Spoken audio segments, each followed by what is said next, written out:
What's the first rule of being on the bottom of knee ride? Don't lose. How do you lose? You extend your fucking arms, right? So a lot of times because of this pressure, the person on the bottom is gonna try to push on my knee, right? So if you think about that, if I'm here and I'm trying to push the knee's over here, it might be on my solar plexus, I'm here like this. Look at what has to happen here. I have that big keyhole there. And so, when we talked about this in another video already, when we were talking knee rad attacks, right? What's going to happen is I'm going to pull on the elbow, I'm going to pull him on the side, step around, and drop down into that arm bar. And you don't want that, right? Right? You don't want to lose. You don't start this wanting to lose unless, you know, it's your thing. Sometimes it's my thing, but you know, whatever.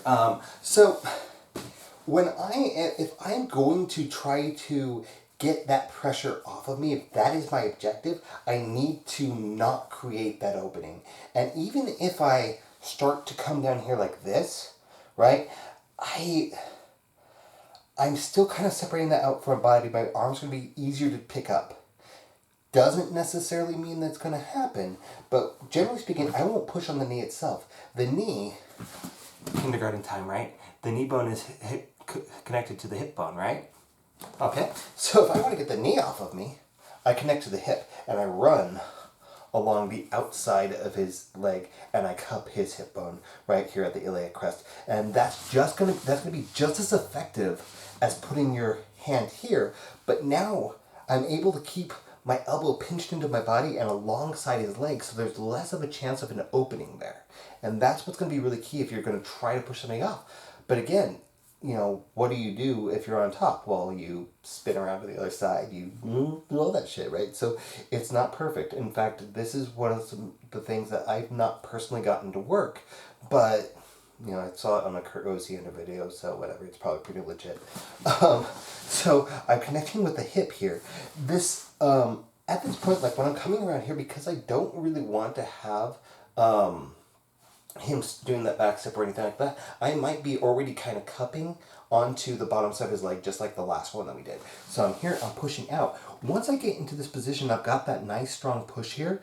I'm going to move this hand down to the ankle, right? And from here, I can come up onto my ankle and give that little push, and I'm going to pull this ankle in a little bit. And what's going to happen? Well, I'm going to get into this kind of over-under pass position, right, from the guard, which we haven't covered yet. I know we haven't done a lot of guard passes. I'll get to it. But that's more non-quarantine type things. So from here, you know, I'm pushing him back. I'm spiking that ankle. And now I just do a technical rise, right? It's a mini technical rise. I'm not going all the way up, but he's going over. And I'm going to take this leg up high if I can. Why? Because I want to kill the hips. So from here, you know, I could underhook and capture that leg that was on my knee and hold it to my body. That way he can't like start to shrimp out. He can't necessarily, if he shrimps out, it's going to help me. He can't really try to work towards the guard. I'm actually controlling that. And I could, you know, drop this grip that I have here and I can come around and hook that leg. Now I've got this over-under pass position and I can start to, not like that, but like really, I'm coming around because I've got control of those hips. Now, if I have that, and maybe I didn't get this other leg, maybe he straightened it out or something, but I got this leg way the hell high up there. I'm gonna take this arm and drop it down, maybe even like this, right? So I can drop my shoulder pressure on top of his hips and get here. Now from here, I can back up and I can take this reverse switch base position. I can come into the side control. I can do a lot of things. So let's go ahead and go over the steps there one more time for this one. So I am in the knee rad, right? So he's got his knee up here. And the first thing I'm going to do, I might protect against this. But again, he can use that leg that's on me and trap my arm down. And he can go for bicep slicers. He can go for arm bursts. He can go for triangles, omoplatas. There's a bunch of stuff that we covered from there, right? And that we haven't really done it from this position, I don't think. But it's similar to that whole arm wipe concept. So I don't necessarily want to extend this arm out before I'm ready, right? And I suppose if I were to come into this position, right, I've got the ankle here, I suppose it's possible for me to do basically the same thing by dropping my hand down to the ankle. But I have to be really careful about that because I only got a small moment to do it. And hold on the ankle and start to spike it and drive into him. And he might go over backwards. So that's my brain fart. Here's this thing that I think would work moment. But for here, like I get on the side and I extend this arm out and I hook onto his iliac crest, probably with the C grip. Yes, I'm using my thumb. But I want him to be very, very mindful that this elbow is pinched between either me or onto his knee. Or his thigh. I don't want to have any space here for him to hook me. I'm going to hook onto the knee, probably at first, to prevent that back step. If I can, I'll get the ankle. There's no problem with having the ankle first, as long as you're being mindful of the fact that he can potentially trap that.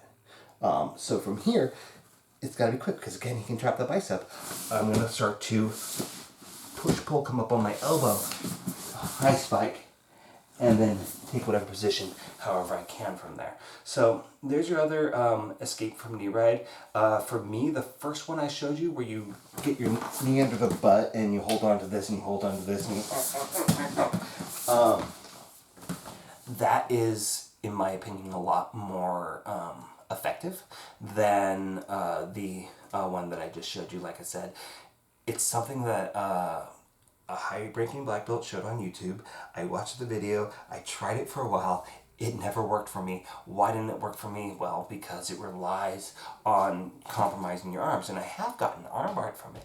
So you really, really, like, I might not do this on upper level guys. I might do it on people that, you know, have only learned from watching this channel, but I don't know that I would do that second technique, the Kurt Osiander technique, on higher level guys, because I think that you'll just end up getting armbarred. So there's that one for you guys. Let's see if I can come up with another concept for us to work on as far as escapes go.